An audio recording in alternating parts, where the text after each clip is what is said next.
네, 스토리가 있는 뉴스, 스토리 뉴스 시작하겠습니다.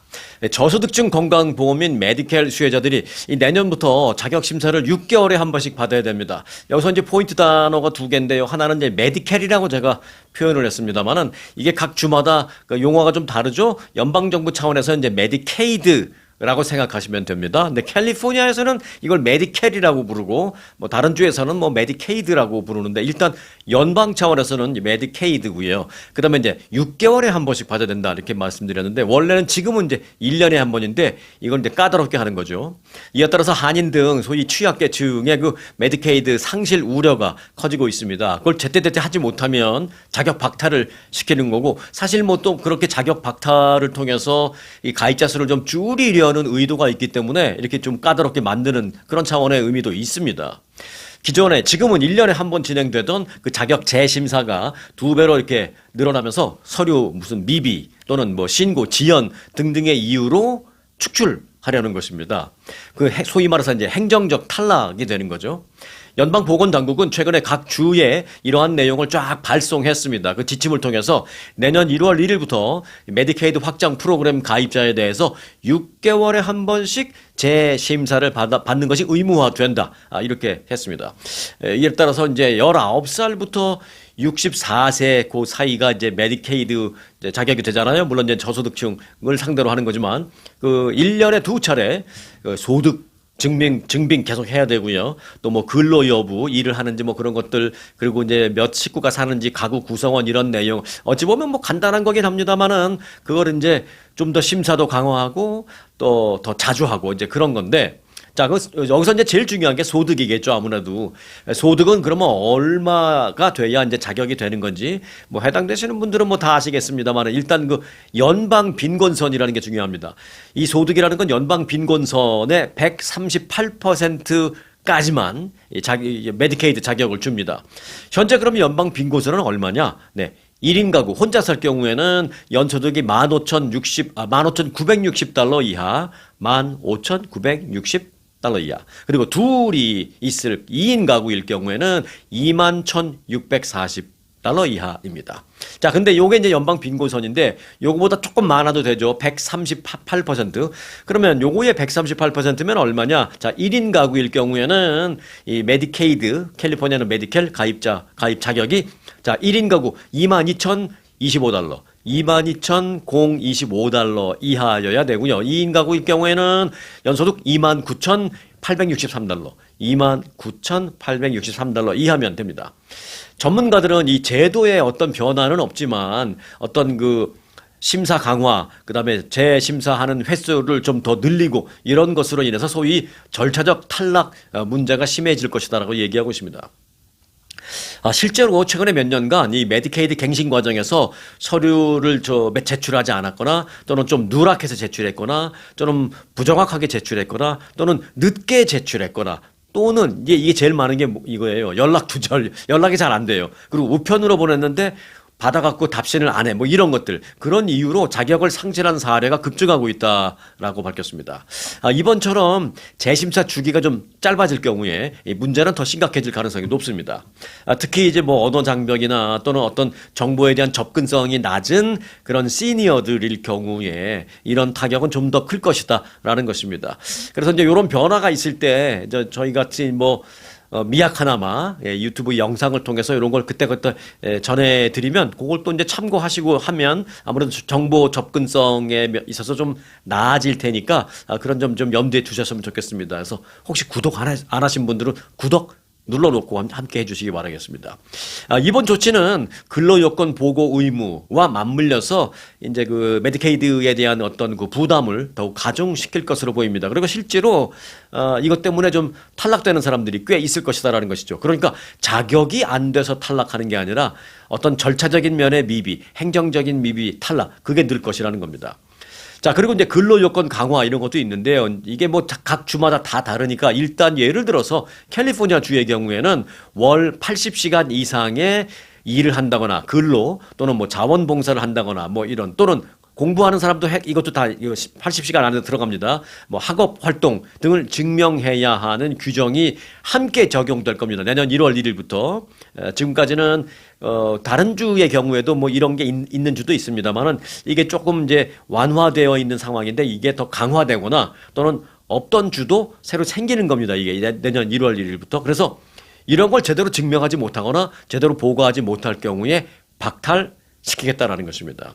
전문가들은 수혜자들이 제도 변화에 대비해서 철저하게 사전 준비를 할 것이 필요하다. 뭐 이렇게 얘기하고 있고요. 근데 중요하다기보다는 가장 기본적인 게 우선 정확한 주소, 그다음에 전화번호, 또 이메일 등등 연락처를 최신 상태로 업데이트 해놓고 있는 것이 중요하다라는 것입니다. 전화했는데 잘 연결 안 되고 뭐 이메일 보냈는데 이메일 등록을 하죠 거기다가. 근데 뭐 상전 안 열어보는 거죠. 뭐 한 달, 두 달 지나가도록 안 열어보고 이러면 이제 뭔가 연락이 와도 내가 모르고 있으니까 난 몰랐어요가 안 된다는 거죠. 난 몰랐어요 하기를 정부에서는 은근히 기다리는 거죠. 그거 몰랐다는 건 당신 책임이고 이미 시간이 지났기 때문에 안 됩니다. 이번에 탈락. 그리고 이제 뭐 6개월 후에 또는 1년 후에 다시 뭐 심사하라고 이제 그러겠죠. 그리고 특히 이제 우편으로 발송되는 이제 갱신 통지서, 이게 제일 중요한 게 갱신 통지서인데 이걸 이제 우편으로 발송하는데 이걸 이제 못 받았다라는 경우에도 이제 문제가 될 수 있다는 것입니다. 또 이제 소득이나 가구 구성 또는 근로 상태에 또 어떤 변화가 있으면 그 변화를 정확하게 그리고 바로바로 업데이트를 해야 되는데 그걸 안 했을 경우에 나중에 만일 그것이 발견이 되면 이제 문제가 되면서 그 문제에 대한 어떤 배상하고 쫓겨나고 뭐 이런 일이 있으니까 그런 걸 이제 정확하게 하라는 것입니다. 이제 까탈스러워질수록 축출될 수 있는, 퇴출될 수 있는 그런 확률이 높으니까 이럴 때에서 그런 정보를 정확하게 또 제때제때 해놓는 게 중요하고 내년 1월 1일부터는 요거를 이제 6개월마다 한 번씩 더 자주 해야 한다. 그리고 캘리포니아 주의 경우에는 지금까지 없던 여러 가지 뭐 근로 조건이나 이런 거 80시간 뭐 이런 것들 그런 걸 정확하게 지켜야 한다. 뭐 이런 새로운 좀 까다로워진 메디케이드 새로운 소식이 들어와서 여러분들에게 먼저 이것부터 빨리 전해드렸습니다.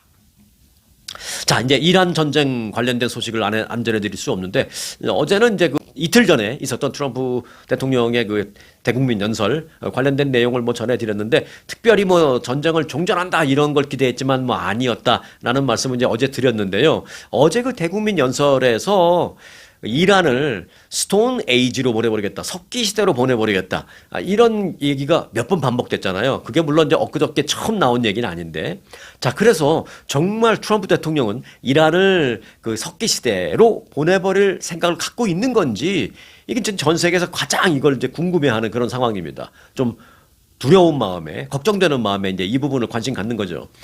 트럼프 대통령은 최근에 그 이란을 향한 막판 공세를 예고하면서 이란을 석기 시대, 스톤 에이지로 보내겠다는 그 표현을 자주 쓰고 있습니다.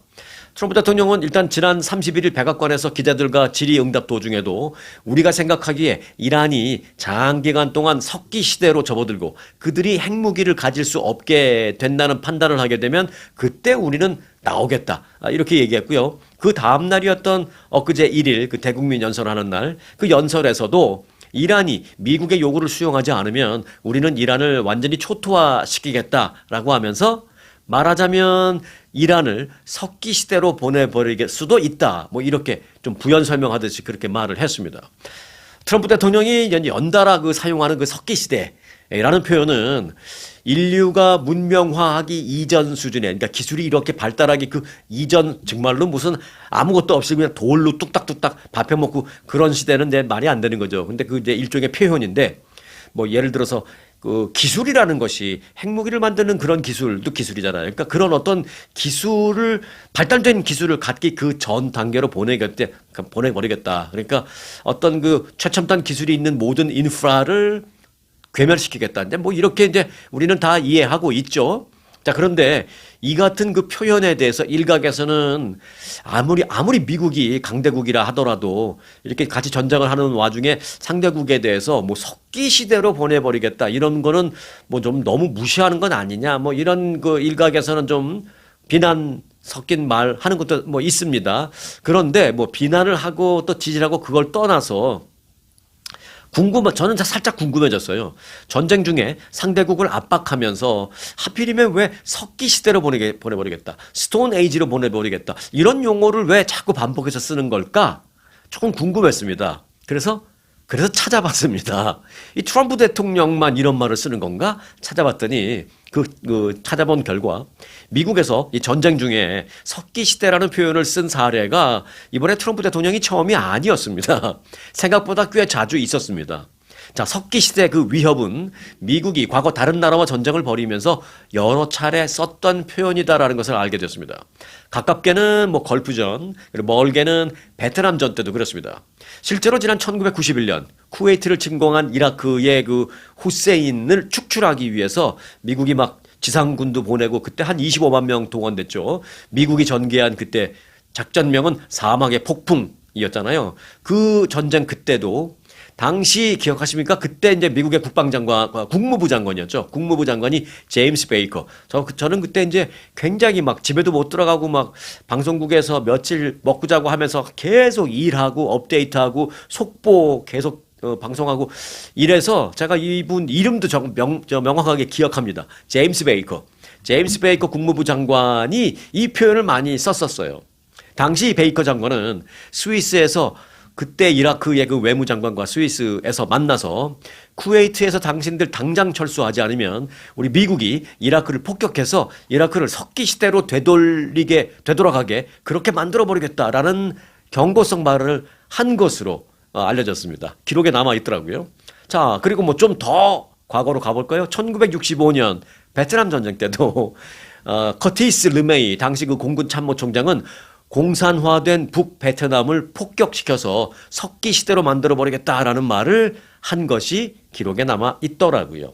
당시 커티스 르메이 그 참모총장은 2차 세계대전 때 일본 히로시마에 원자폭탄을 떨어뜨리고 하는 그런 작전을 주도했던 그 유명한 미국의 그 당시에 공군 참모총장이었습니다.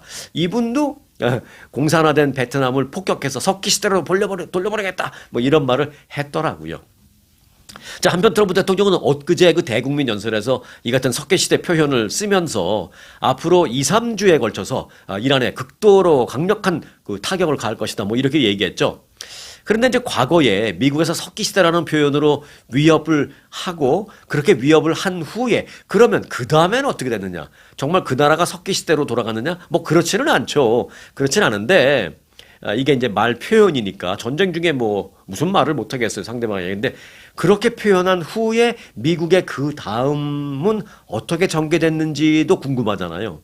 그래서 봤더니 매우 무서운 그런 석기시대라는 표현이 매우 무서운 말인가 보다 이런 생각이 좀 들었습니다. 왜냐하면 과거 미군이 석기시대라는 표현으로 상대방을 위협한 이후에 감행했던 그 군사작전을 보면 정권 수뇌부를 제거하는 수준을 넘어선 그런 작전을 했다라는 게 공통점입니다. 특히 이제 민간 인프라 등에 대한 폭격을 감행해서 전쟁 이후에 그 나라가 다시 일어나기 힘들게 만들거나 아니면 미군의 지상군을 투입하거나 할 때 그 전 단계에 꼭 한 말이 석기시대로 돌려버리겠다. 요 말을 했더라고요. 바꿔 말하면 석기시대로 돌려버리겠다라는 말을 한 후에 일어났던 일들을 보면 그 민간 인프라에 대한 대대적인 폭격 또는 지상군 투입 요런 공통점이 있다라는 걸 알게 됐습니다. 자, 만일 트럼프 대통령이 지금 제가 한 이 분석처럼 정말 치밀하게 과거의 그 사례들을 다 기준으로 해서 석기시대라는 표현을 여러 차례 지금 반복해서 사용하고 있는 것이라면 어쩌면 정말 끔찍한 상황이 발생할지도 모른다라는 그런 좀 우려가 나오고 있습니다. 미국은 정말로 이란을 석기시대로 보내려고 하는 것일까? 라는 그런 궁금증에 그런 상황까지는 가지 않을 것으로 저는 생각하고 그렇게 바랍니다만은 일단은 트럼프 대통령이 공격을 유예하겠다고 한 게 4월 6일이잖아요. 다음 주 월요일. 그때까지는 약속을 지키신다는 전제하에 공격이 없겠지만 4월 6일 지나면 정말로 앞서서 이렇게 분석했던 그런 일이 벌어지는 걸까라는 걱정도 있는 것도 사실입니다. 자, 그럼 미국이 그 석기시대라는 표현을 쓴 후에 지금까지 해왔던 그런 어마어마한 그런 작전 그게 있을 것이냐 말 것이냐 4월 6일 다음 주 월요일이 지나면 우리가 어느 정도 알 수 있을 것 같습니다. 그러니까 저희와 함께 구독 그리고 알림 설정 해놓으시고 스토리 뉴스와 함께 해주시기 바라겠습니다. 자, 다음 스토리는요. 통행료는 배럴당 1달러 스토리 전해드리겠습니다. 자, 호르무즈 해협 통행료 징수 방안이 공개됐죠. 뭐 징수한다라는 얘기는 뭐 어제 오늘 얘기는 아닙니다만 조금 구체적으로 공개됐습니다. 그 구체적인 내용 공개된 때까지만 제가 알려드리겠습니다. 자, 이란이 그 호르무즈 해협을 통과하는 유조선의 경우에 배럴당 1달러 수준의 통행료를 받는다라는 계획을 수립한 것으로 밝혀졌습니다. 요것도 나온 지는 한 이틀 된 얘기예요. 자, 통행료는 그런데 달러로 안 받겠다 그랬습니다. 배럴당 1달러씩 받는데, 근데 그럼 배 한 척당 뭐 한 200만 불 이상 받아야 돼요. 이걸 통행료를 달러로 안 받겠다. 그럼 어떻게? 중국의 위안화로 내거나 아니면 스테이블 코인으로 내라. 그 두 가지만 받겠다. 이렇게 얘기했습니다. 비교적 좀 구체적인 내용이 조금 더 나왔죠. 자, 이란의 의회는 최근 호르무즈 해협을 통과하는 선박에 대한 통행료 그 규정을 적용하는 그 내용을 그 법안은 상정해서 그걸 통과시켰다라고 이제 어제 말씀드렸잖아요. 그 내용이 조금씩 알려지는 겁니다. 블룸버그 통신에 따르면 호르무즈 해협을 항해하는 선박의 운영사들은 자, 이란 정부와 직접 연락하는 게 아닙니다. 자, 뭐 ABC 선박이라는 회사가 있다고 쳤을 때 그 ABC 선박에 대형 유조선이 이제 들어갔다 나와야 돼요. 그러면 이란한테 전화해서 우리 들어갈 테니까 봐주세요. 나오게 해주세요가 아니라 이란이 선정한 제3자 소위 말해서 중개 회사를 선정하겠다라는 것입니다. 물론 말이 자기들 말로 제3자지 뭐 이란이 선정하는 거니까 이란의 우호적인 이란 쪽 회사겠죠. 뭐 자기들이 뭐 우회적으로 만든 회사겠죠. 여하튼 어떤 한 중개 회사가 있으니 거기다 연락해라. 그렇게 얘기하고 있습니다. 거기다 미리 연락해서 선박의 소유자, 주인이 누군지, 또 소유자의 국적, 또 선적 내용, 또 최종 목적지, 또 승무원의 명단, 그리고 그 승무원 그들의 일일이 다 개별적인 국적, 이런 것을 그 중개회사에다 제출하라라는 것입니다. 그러면 이 중개회사는 이 자료를 받아서 이란 정부에게 전달하겠다라는 것입니다. 엄밀히 말하면 이란 정부라기보다는 이란의 혁명수비대, 이란은 뭐 지금 이란 혁명수비대가 사실 뭐 나라를 장악하고 있으니까 이란 혁명수비대에 그 회사가 전달합니다. 그 내용을. 그러면 이란은 해당 선박이 이스라엘이나 미국과 연관성이 있는지에 대한 소위 말하는 백그라운드 체크업을 자기가 하겠다라는 것입니다. 그래서 일단 미국과 이스라엘과 특별한 연관성이 없다라는 것이 판단이 되면 통과는 해줄 수 있다라는 것인데 이제 문제는 이제 여기서부터입니다. 심사가 통과가 되면 그때부터는 통행은 되는데 통행료를 내고 지나가야 된다. 뭐 그런 거죠. 통행료. 자, 그래서 통행료 협상이 시작됩니다. 통행료는 뭐 배럴당 1달러라면서요. 네, 이거는 이제 최저를 기준으로 했을 겁니다. 아마 이거보다 많을 겁니다. 오히려 이 평균 내지는 최저가 이런 거고 다 다르게 책정하겠다라는 것입니다. 근데 어떻게 다르게? 네, 이란은 미국과 이란과 연관이 없는 통행할 수 있다고 판단된 나라를 딱 만들어 놓고 그 나라를 1등급부터 5등급부터 분류를 하겠다라는 것입니다. 그래서 자기들과 가장 우호적이라고 판단이 되면 1등급, 그 다음에 2등급, 통행은 시켜주는데 요 나라들은 우리랑 친하기보다는 그래도 미국하고 좀 우호적이야. 하지만 뭐 이 나라를 통과 안 시킬 정도의 딱 뭐는 없어. 그런 경우는 이제 5등급 이렇게 하겠다는 것입니다. 그래서 1등급일수록 통행료를 좀 내더라도 좀 가장 우호적인 조건으로 내고 5등급일수록 돈도 더 많이 내고 조건도 까다롭게 하고 뭐 그렇게 하겠다라는 것입니다. 여하튼 유조선의 경우에 협상의 시작가, 그러니까 시작가니까 앞서 제가 말씀드렸죠. 아마 그게 최저가라고요. 협상의 시작가는 배럴당 1달러부터 시작을 한다. 그러니까 1등급이 아마 이걸 받을 거예요. 그리고 이제 위안화 또는 스테이블 코인을 내라. 초대형 원유 운반선의 경우에는 배 한 척당 한 200만 배럴 정도 싣고 나간다고 합니다. 그러니까 200만 달러 내야 되는 것이죠. 이게 시작가가 그렇습니다. 최저가가. 그럼 만일 이 방안이 현실화되면 이란은 과연 그럼 얼마에 저는 이걸 불로소득이라고 부르겠습니다. 감히. 지금까지 없던 거 갑자기 만든 거잖아요. 자, 여하튼 이란은 과연 얼마의 불로소득을 올릴 수 있느냐? 호르무즈 해협은 전 세계 원유 해상 수송량의 약 20%가 지나가는데요. 하루에 운송되는 그 원유는 약 한 2천만 배럴 됩니다. 그러니까 200만 배럴짜리 배를 치면 한 10대 정도가 이제 지나간다고 합니다. 그럼 2천만 배럴. 그럼 뭐 계산 딱 나오죠. 최저가로 계산을 했을 때도 하루에 가만히 앉아서 그들은 2천만 불 버는 겁니다. 미니멈. 이번에 이란 전쟁이 발발하지 않았다면 뭐 통행료니 뭐니 뭐 이런 일도 없었을 텐데요. 일각에서는 그래서 이 괜히 긁어부스럼 만들어 갖고 이런 일이 발생하는 거 아니냐라는 비난도 일고 있는 것도 사실입니다. 그런데요, 저는 그렇게 생각합니다. 긁어부스럼만 돼도 다행이다.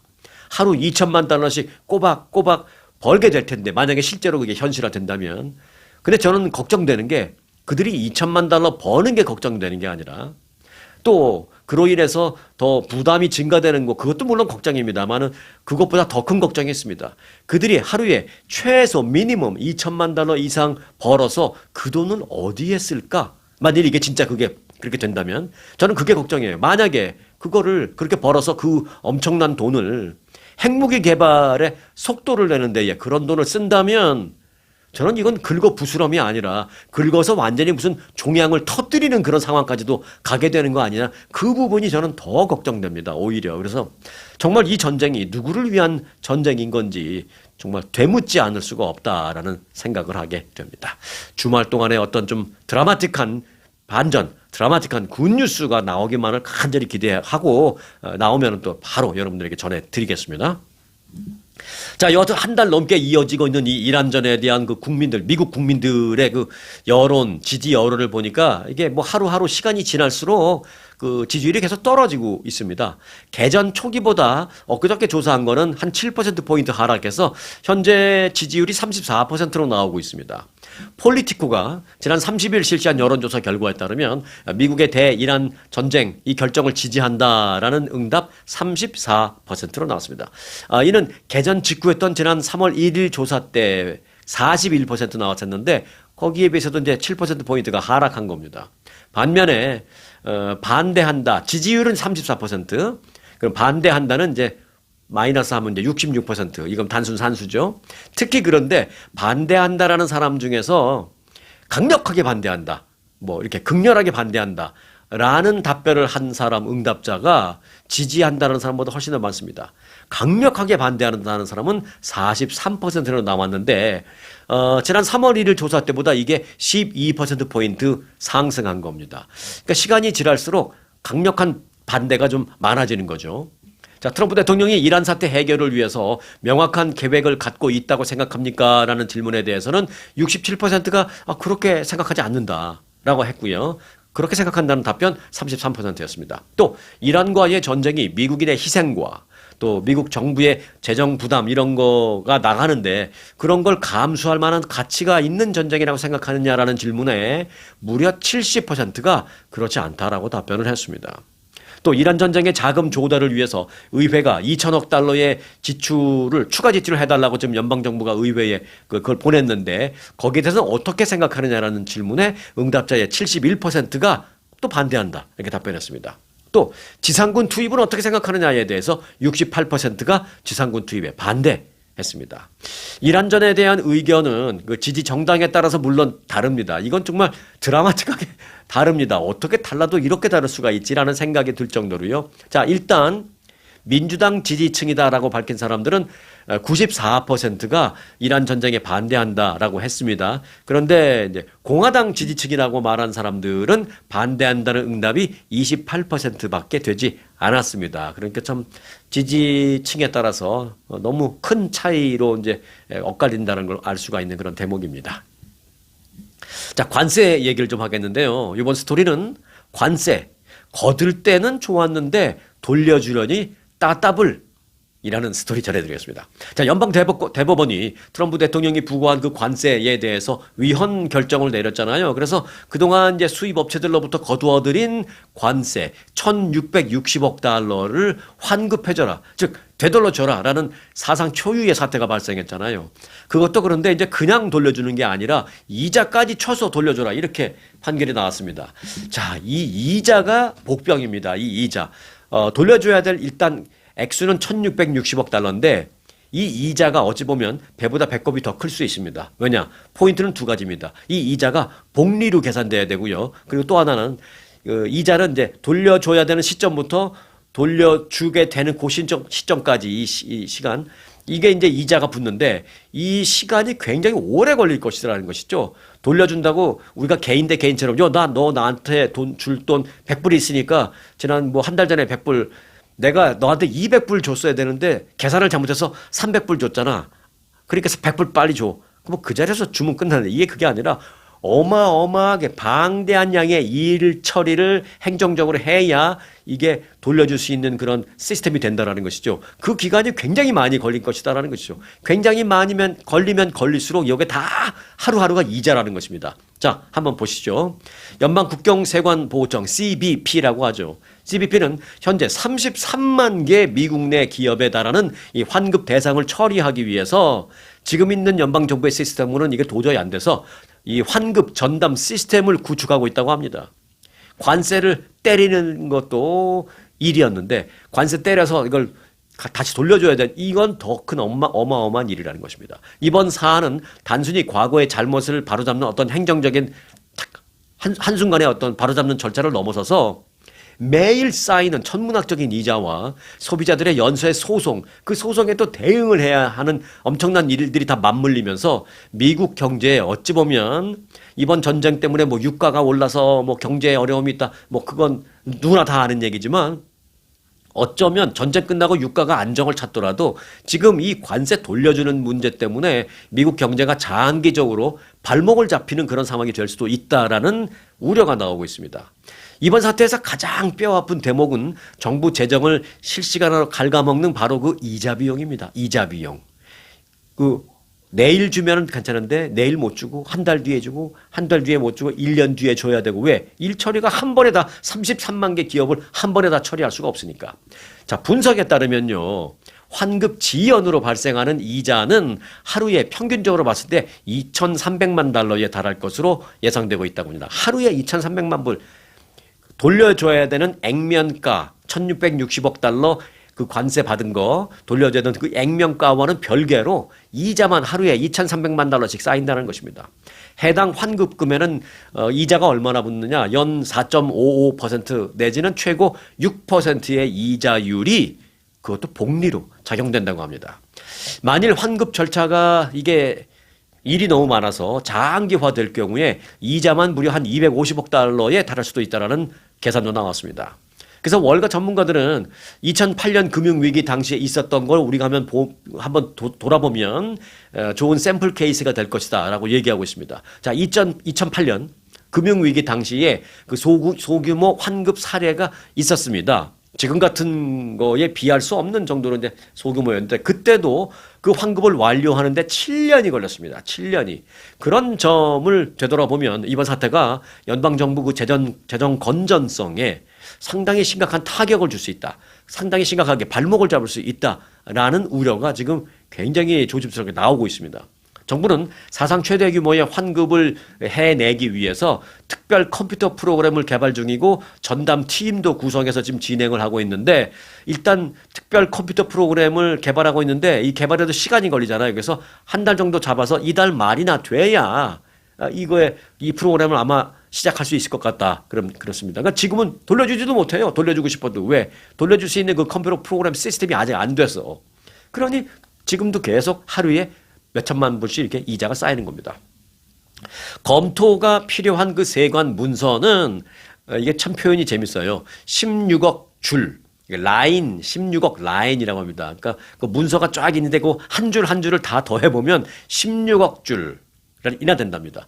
이걸 만약에 사람이 작업을 할 때 무려 한 사람이 작업을 할 때 443만 시간의 노동력이 투입돼야 된다고 합니다. 그러니까 이거를 한 사람은 못하죠. 그러니까 이제 수백 명 모아놓고 이제 이 일을 해야 되는 겁니다. 빨리 하려면 더 많은 사람을 하이어하고 더 많은 사람을 하이어하려니까 돈이 더 들어가고 이게 이중고입니다. 이중고. 자, 관세 거들 땐 좋았는데 돌려주려니 그야말로 따따블이 됐다라는 표현을 제가 그래서 처음에 그 표현을 말씀드린 겁니다. 자, 한편 그런데요, 기업이 정부로부터 이제 세금을 정부가 기업한테 이제 관세를 걷었잖아요. 지금까지 말씀드린 거는. 그래서 이제 그거를 환급해줘라. 그래서 이제 정부가 기업한테 환급해줘야 되는 지금 상황을 지금까지 이제 말씀드린 건데 이게 다가 아닙니다. 이 다음 절차는 뭐예요? 기업이 환급을 받은 다음에 그 기업이 혼자 꿀꺽할 수 있는 게 아니에요. 왜? 관세가 붙은 후에 거기 그 부담을 기업이 고스란히 지들이 냈나? 아니거든요. 그 소비자 가격에 이걸 일정 부분 그 정가시켰거든요. 그러니까 소비자가 부담한 것도 꽤 있습니다.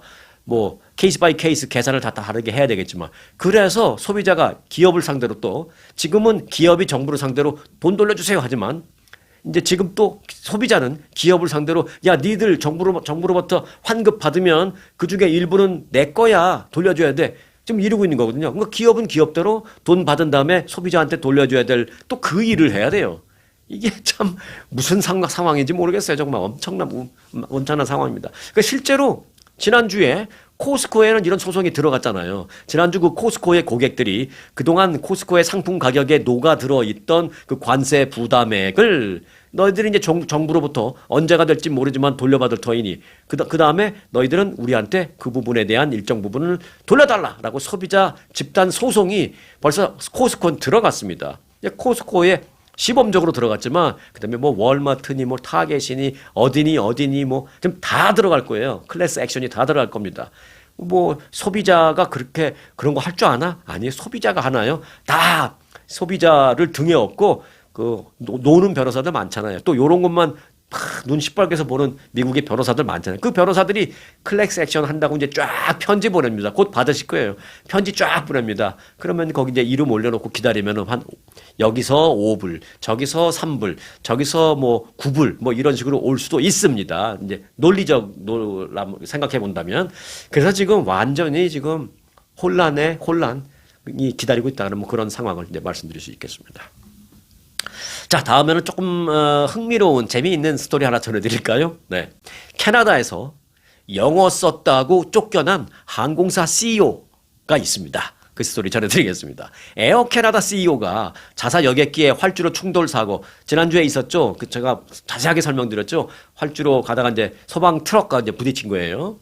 그때 뭐 이제 관제사와의 뭐 커뮤니케이션 미스 뭐 여러 가지 이유가 있지만 그 이유를 떠나서 여하튼 그 사고 이후에 그 에어 캐나다 CEO가 사과 영상을 올렸습니다. 그런데 그 사과 영상이 영어로만 돼 있어요. 그래서 캐나다의 그 프랑스어 불어권 국민들과 정치권의 공분을 산 끝에 하도 불만이 폭증하고 시끄러워서 결국 에어 캐나다 CEO가 사임했습니다.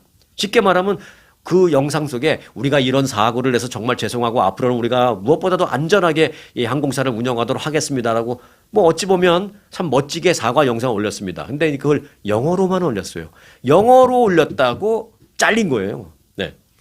에어 캐나다의 CEO가 그 마이클 루소라는 사람인데 어제 오늘 잘린 건 아니고요. 이제 본인이 사임하겠다라고 발표했습니다. 근데 이것 때문에 난 사임하겠다라고 하면서 다만 모양새를 좀 멋지게 하기 위해서 내가 뭐 지금까지 한 40년 동안 항공사에서 일하고 내 나이도 내일 모레 은퇴할 나이니까 올 가을까지만 하고 올 가을에 나는 사임을 하겠다라고 이제 사임 은퇴 그 형식을 빌려서 잘린 겁니다, 이제. 자, 근데 스토리가 재밌어요. 루소 CEO는 지난 22일 에어 캐나다 여객기가 뉴욕 라구아디아 공항에 착륙하다가 활주로상에 있는 그 소방차와 충돌해서 그 비행기 조종사 2명이 사망하는 그런 사고. 그 사고 발생 이후에 이제 영상 메시지를 내면서 유족을 위로했는데 그런데 이 영상에서 캐나다의 공용어인 영어와 프랑스어로 둘 다 하지 않고 그냥 영어로만 했다라는 것 때문에 잘린 겁니다. 조금 미국에서 볼 땐 좀 이상하죠. 네. 당시 그 마이클 루소 CEO는 영어로 이번 사고로 영향받은 모든 분들께 깊은 슬픔을 표합니다. 라는 그런 영상을 올렸는데 영상 시작할 때 첫 부분에 그 인사말만 봉주르, 그러니까 안녕하세요 라는 뜻의 프랑스어 봉주르 하고 영어로 계속 하고 그 다음에 마지막 부분에 이제 뭐 감사합니다라는 의미의 mercy 요 딱 두 단어만 프랑스어라고 전부 다 영어로 했어요. 이제 이분이 불어 못하는 사람이에요. 그냥 영어만 할 줄 알지 불어 못합니다. 특히 캐나다 동부 쪽에 있으면 불어를 웬만큼 좀 할 줄 아는데 이 사람은 또 유난히 또 영어 외에는 불어를 못합니다. 예, 유난히 그랬어요. 결국 이 영상이 올라간 뒤에 캐나다의 그 프랑스어권인 그 퀘벡주를 비롯해서 그 많은 지역에서 거센 비판 여론이 폭증하기 시작했습니다. 캐나다의 언어 규범을 관장하는 연방 공용어 위원회가 있는데 그 공용어 위원회 그 사무실에도 이 영상에 관련된 불만이 뭐 계속 폭주하는 거예요. 이메일로 전화로 뭐 계속 그러니까 일을 못할 정도로 좀 특이하긴 하죠. 네, 캐나다 최대 항공사인 에어 캐나다는 공용어인 영어와 프랑스, 그러니까 영어가 공용어고 프랑스어가 제2 세컨 랭귀지가 아니고 영어와 프랑스어가 캐나다에서는 특히 이제 그쪽에서는 똑같이 공용어입니다. 법적으로 그렇게 돼 있다네요. 캐나다에서는 영어와 프랑스어가 똑같은 그 레벨의 공용어랍니다.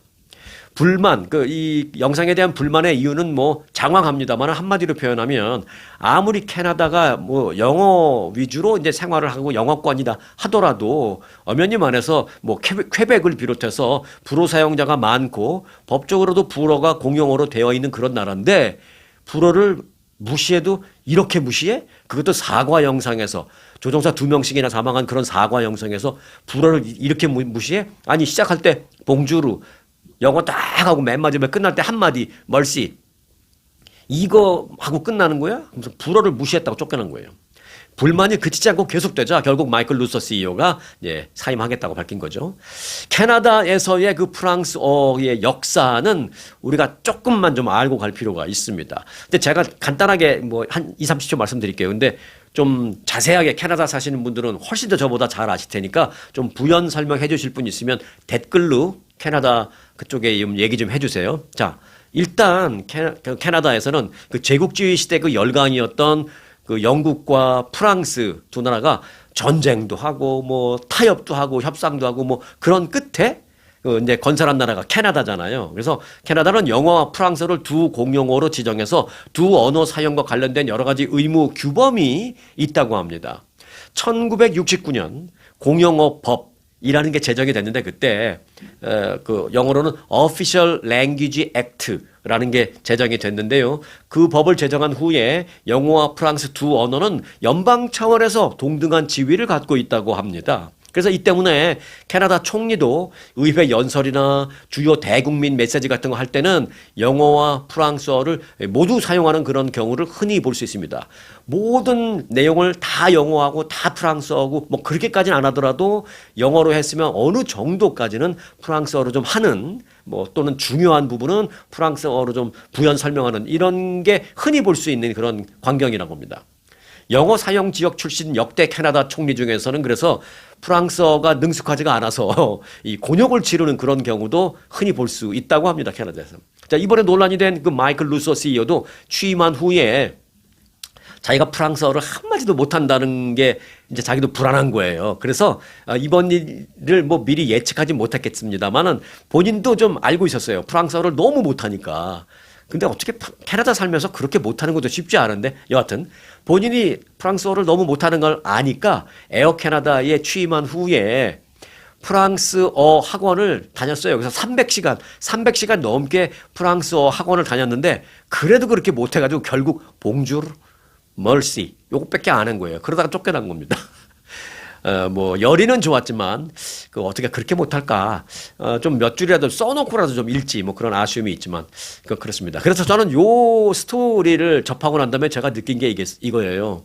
자, 백인들 봐봐라, 니들 이중 언어를 한다라는 게 얼마나 힘들고 또 얼마나 대단한 일인지. 미국에서 영어 잘한다고 뻥뻥 큰 소리 치는 백인들 니들 좀 알아야 돼. 이 이중 언어가 이렇게 힘든 일이야 라는 메시지를 정말 영어밖에 할 줄 모르는 미국 사람들한테 해주고 싶네요. 네. 우리 한국 사람들 뭐 영어 뭐 플루언틀리 못한다 하더라도 그래도 영어로 다 미국에서 살 만큼 다 하잖아요. 뭐 한국말 완벽하게 영어도 어느 정도 잘해. 이게 얼마나 대단한 일인지를 마이클 루소 CEO가 이 쫓겨난 걸 보면서 미국의 백인들도 좀 알아야 한다. 제가 뭐 백인이라고 표현해서 죄송합니다만은 그냥 미국 사람 하면은 뭐 좀 이상하니까 이제 예를 들자면 그런 겁니다.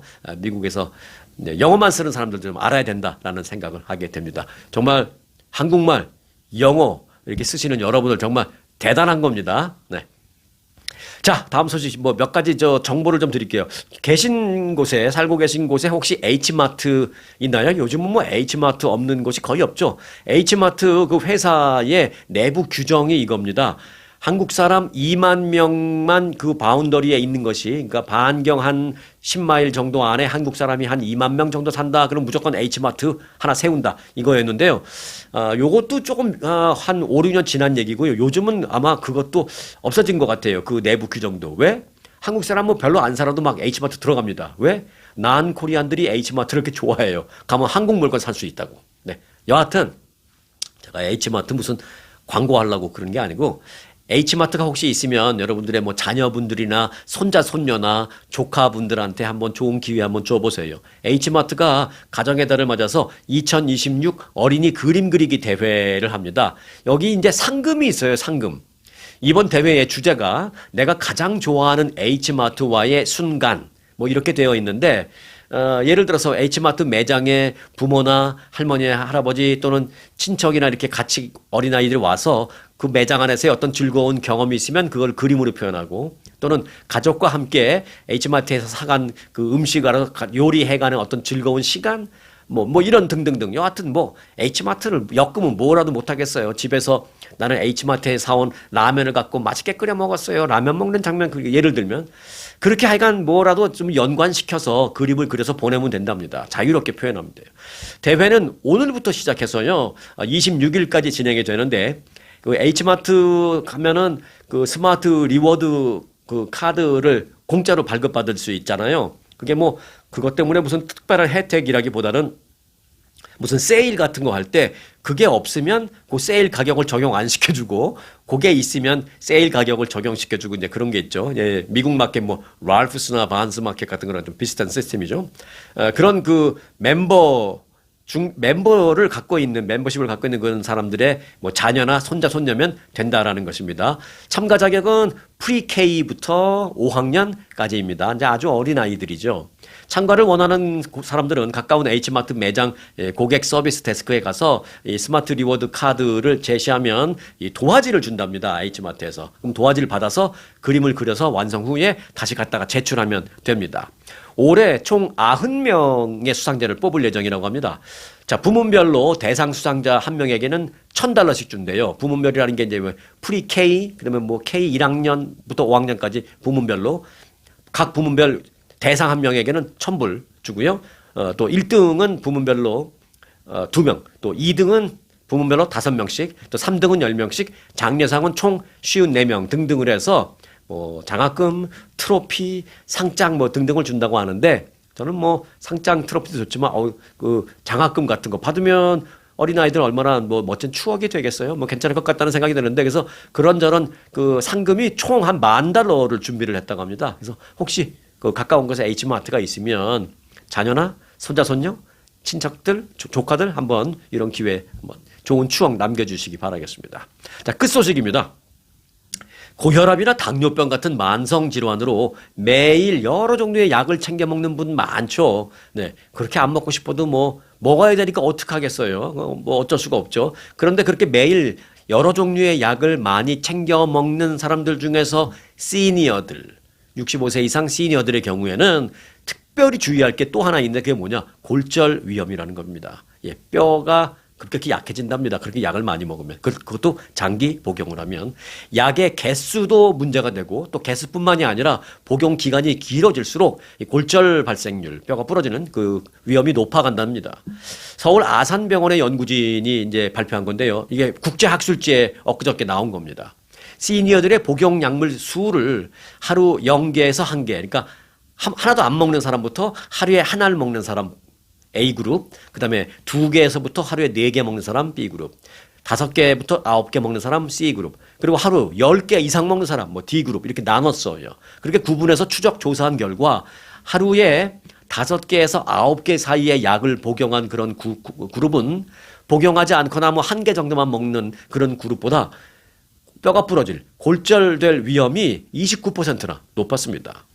복용하는 또 약이 많으면 많을수록 이 낙상 위험을 높이는 약물에 노출될 가능성이 커진다라는 것입니다. 복용하는 약이 많으면 이렇게 갑자기 괜히 막 넘어지고 이런 위험이 높답니다.